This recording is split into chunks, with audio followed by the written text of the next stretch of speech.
Question: who's ready for some more money saving tips? Back in a minute.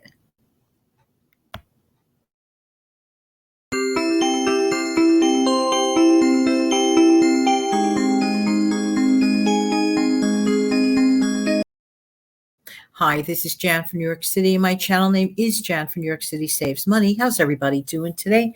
Happy Money Monday. And if you are brand new here, welcome, welcome, welcome. If you're a veteran viewer and subscriber here, and sincere and humble, thank you, thank you, thank you. If you're just dropping by to say hello, hello. Hope one day you come back and stick around. Thank you so much. I really appreciate every single one of you. Going to get right to it. Here are a few money saving tips that have absolutely worked for me. Perhaps they can work for you. Now, this is the holiday season. We are in the throes of the holiday season. I mean, we're a minute away from Thanksgiving, and let's face it, we've been celebrating the holiday season a little bit earlier and earlier each and every single year that has gone by lately, right? Okay. Here's a common thing that a lot of people do during the holidays, and I'm not putting anyone down for doing it. It is just not for me. A lot of people like to go to the movies during the holiday season. I'm not a go to the movie theater fan by any stretch of the imagination anymore. For me, as I got older, maybe I don't care for the distractions. Maybe I don't care for, well, in my case, I don't have a movie theater exactly very close to me. So in my case, would require me using some transportation. So this increases the whole cost in total in general. So let's think about it. My transportation, then whatever I decide to buy at the movie theater, not to mention the ticket itself, not to mention the roar of the crowds and the distraction. For me personally, I don't find it a pleasant experience anymore. Just saying, just saying. That's not to say that you may not feel that way, may feel that way rather. I just don't. So for me, I slash that kind of an expense out of my budget. I could wait a little while longer and catch the exact same film in the comfort of my home. That for me works for me. So therefore, when it comes to holiday gift giving, here's a prescribed formula that works for me. I usually give, I'm not saying it's absolutely written in stone, but usually my format is to give two forms of a gift. And one of them is a nice edible gift. It could be in the form either of a store-bought or slash home-baked cookie, pie, or cake, whatever, plus some sort of a gift. Maybe one year it'll be a money gift. Maybe one year it'll be an open up kind of gift, whatever, wherever the mood drives me. I usually, especially when it comes to family members, I usually like to give a uniform gift to everyone. So everyone feels like equally, well, you didn't, give that one, you gave that one a bigger gift than that one. No, not that anyone does that in my family because they don't. But for me personally, it makes me feel better to give those gifts in sort of a manner like that, sort of like an even out manner. Also, it's easier for me to calculate. It's easier for me to wrap. It's easier for me to keep track of. So for me, on my end, this is very helpful. Next, I offer my time to others. This is a great time of the year. Like if you really want to be of some use or value in terms of helping others save time during the holiday season, sometimes just giving the gift of time, whether volunteering help somewhere or if a close friend or family member would like for you to, help them out watching their kids or whatever, things of that nature. Time is a very valuable thing because once you lose it, you're not getting it back. And you really can't, quote, buy time. You could maybe manage your time better, which is always a very important thing to do. You know what? I want to mention something about time management.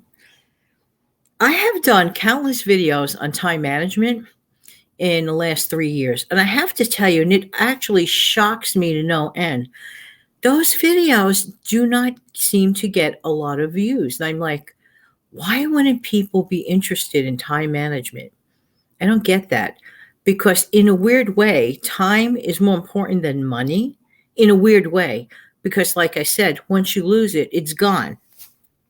finished, kaput. You lose money, you could regain money. You lose time, you can't get it back. So it just an observation of mine, just saying. Otherwise, I would have made some more time management videos, but clearly it just doesn't hold an interest. I'm baffled by it, tell you the truth. Next, I don't buy, let's say, a $10 or $15 one piece of cheesecake. I have a place not far from me. Just saying, that literally, and don't get me wrong, the quality of the product is beyond description.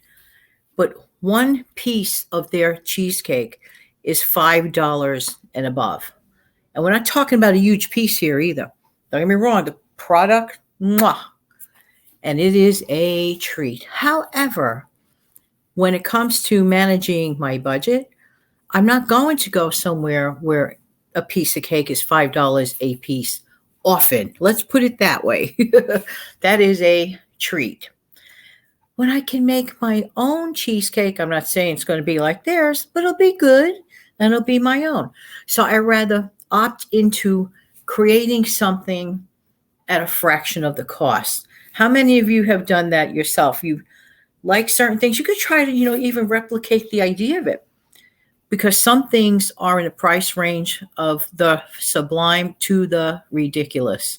So again, special treat, special occasion, I'll consider it. But the rest of the year, no. I'll give you another example of that. Pretty soon comes my birthday. I typically love the flavor of, let's say, a vanilla cake. So vanilla cake with either vanilla frosting. I know I'm just so interesting, aren't I? But anyway, vanilla cake with vanilla frosting, and I'm very happy with that. I don't need to have too much fancy schmancy anything. I am perfectly happy.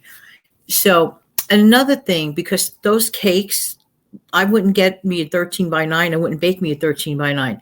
I'd split the box in half, and I would consider doing like maybe a dozen cupcakes to share. And it's like portion control.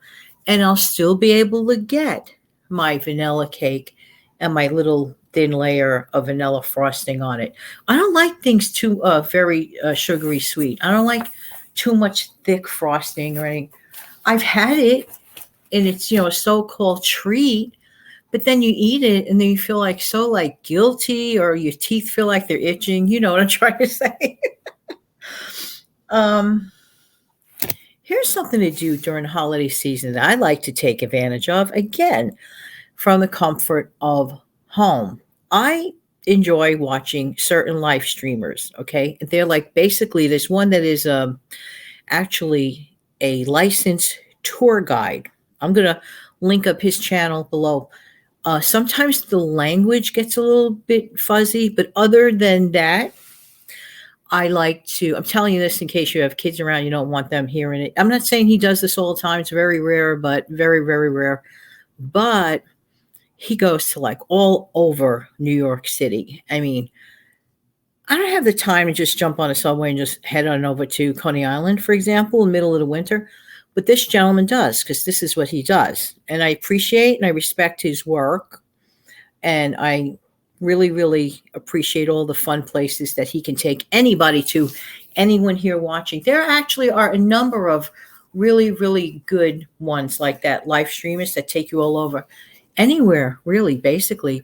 But some specialize here in New York City, and a lot of people have a fascination for this city and this state. So therefore, I am going to hook up these video creators in the description box below. Just that I mentioned.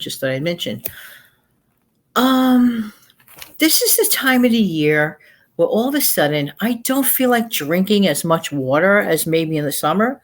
But on purpose, I keep my bottle of water next to me, and it's time for a sip. Just because you don't feel as thirsty as you do in the summertime, your body still needs a lot of water. It's just so healthy for you in so many ways. What does this have to do with saving money? Well, If you stay healthy, you tend not to have to run to the doctor as often. And last time I checked, doctors cost money. So if you could do little things that can be healthy, remind yourself, even when you don't feel like drinking water, to drink some water. Next, giving back to your local community, volunteering if possible, donating to your local food pantries. There's nothing greater, what a nice feeling to help in some way, shape, manner, or form. Look in your own area, see what is in need. Even if you can't donate cash, even if you can, try to donate a couple of cans at a time. Whatever you can do is always a great thing. Notice I don't have to crawl as often as I used to on the bottom of the screen, but always know that this is something that warms my heart, and hopefully it warms your heart too. And remember one thing. Yes, people go to all of these nice pantries that give out nice stuff during holidays. They do it all year long. But getting back to, like, let's say, soup kitchen type of place, people eat great on Thanksgiving. People are fed on Thanksgiving. But here's my question. What happens the day after Thanksgiving? What happens the day after Christmas? So therefore, we have to consider to find ways to help out in our community. And if we can't do it that way, the least we could do is consider checking in on the elderly and on people who are physically challenged and can't get out as often as they could. Hey, would you like something in the grocery store? How you doing today? This type of thing. To me, I believe in my heart of hearts, this is a very important thing to do. And there is no dollar amount that can be said to tally up the greatest of all important things to do. Is to just show that love, that we are given love, therefore we should show love. This is my personal belief. I hope it is for you too. Well, thank you so much for being here. I really do appreciate everybody's time. I'm going to try to close the show out, and let's see where I'm at. I'll be right back with a wave.